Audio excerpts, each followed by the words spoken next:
Andito tayo sa Rancho de Cabillo, mas kilala bilang Colosboa Hills.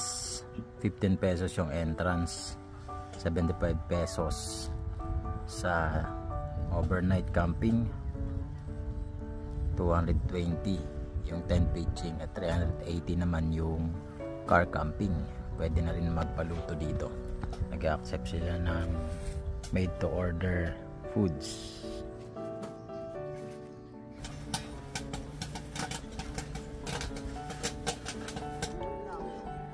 Kaamo naman itong mga kambing na to.